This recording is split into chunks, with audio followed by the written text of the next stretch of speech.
Bonjour et bienvenue sur les vitamines du royaume pour cette capsule. C'est une capsule où je vais simplement parler de Dieu en des termes très simples. Lorsque je suis sorti cette nuit pour contempler le ciel, parce que j'avais plus tellement sommeil, j'ai regardé le ciel et la lune était presque pleine, mais c'était magnifique parce que elle éclairait la terre. Je voyais les montagnes aussi avec la neige, c'était juste fabuleux. Et je regardais ça et j'ai dit, mais c'est merveilleux, cette création est vraiment parfaite. Comment peut-on penser que c'est le fruit d'un hasard ou c'est un Big Bang qui a créé tout ça avec toute cette perfection? Non. Je me disais, non, l'homme est vraiment stupide, ne peut que reconnaître qu'il y a une puissance supérieure, que c'est Dieu qui a créé ça, mais pas n'importe quel Dieu, parce que vous savez, il y a des millions de dieux sur cette terre. Mais lorsque je regardais la Lune, je me disais aussi, l'homme est quand même sage et intelligent, parce qu'il a quand même réussi à envoyer une fusée, et de cette fusée, il y a des hommes qui sont sortis, qui ont marché sur cette planète. Ça semble impossible. Eh bien, vous voyez, c'est la meilleure preuve que Dieu existe. Pourquoi? Parce que, vous voyez, Dieu a créé l'homme à sa ressemblance. C'est ce que la Bible dit. Il n'a pas créé le singe à sa ressemblance. Il a créé l'homme à sa ressemblance. C'est pourquoi l'homme ne peut pas descendre du singe. Le singe peut aller au mieux, au plus haut. Il peut s'élever au plus haut jusqu'au sommet de la cime de l'arbre dans lequel il se trouve. Il ne peut pas aller plus haut. D'où vient donc la sagesse et l'intelligence de l'homme?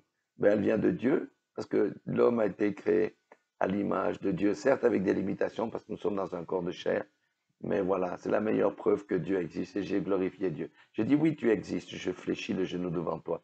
Je proclame devant les anges, devant les démons, devant les puissances, les autorités, que tu es le seul vrai Dieu, le Dieu d'Abraham, d'Isaac et de Jacob. C'est toi qui as créé les cieux et la terre, parce que la Bible décrit exactement le processus. Ce n'est pas un autre Dieu. Ce n'est pas l'univers. Les gens prient l'univers, les gens font des tas de choses. Ils passent à côté de la vérité essentielle.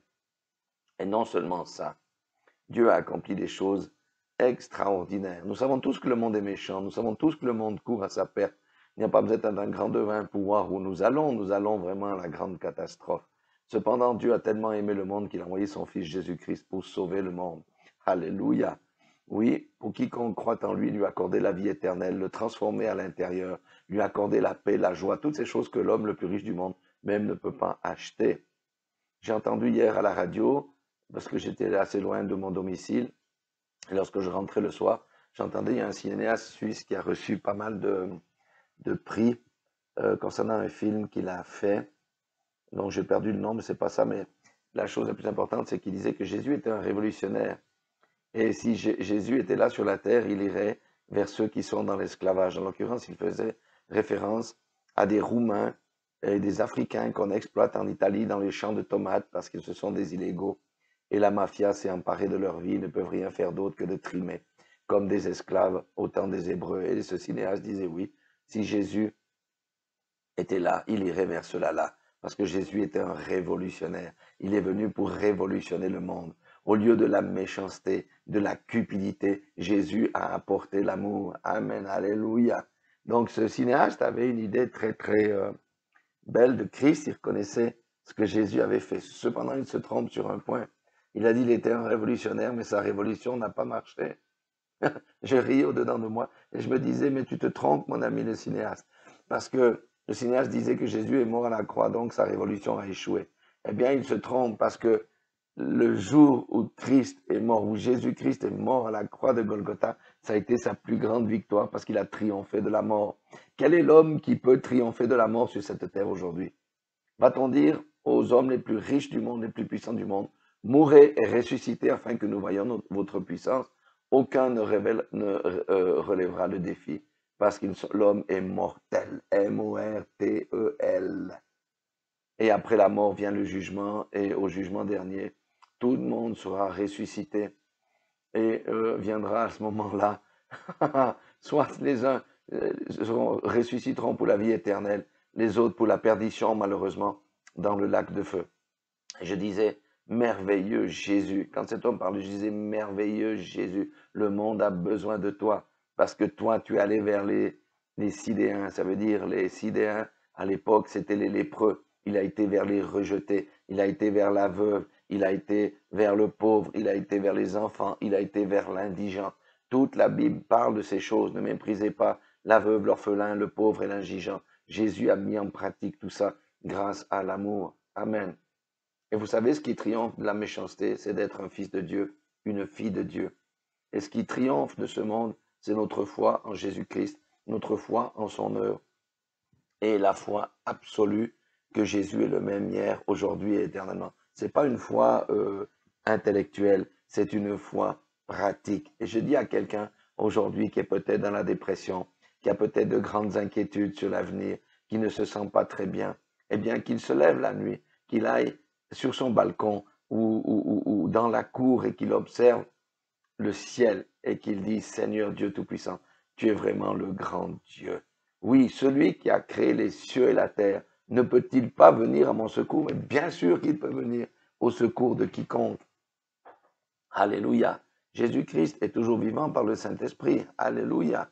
Jésus-Christ est la solution. Reconnaissons que Dieu est Dieu, que c'est le Créateur, qu'il a envoyé son Fils pour nous, afin que quiconque croit en lui ait la vie éternelle. C'est pourquoi je suis joyeux de bon matin, même si la lumière n'a pas encore pointé à l'horizon. Je suis heureux, pourquoi? Parce que je suis un fils de Dieu. Et aujourd'hui, je suis fier d'être un fils de Dieu. Amen. Et je sais que ma bouche publiera ses louanges. Vient le temps où je serai affranchi de toute peur, de toutes ces choses que le monde met sur nous dès qu'on veut parler de Dieu. Non, Dieu est Dieu. Soyons fiers d'être ses enfants, de ses fils, de ses filles. Et si vous ne connaissez pas Dieu, venez sous le refuge de ses ailes et cherchez Christ. Amen. Alléluia.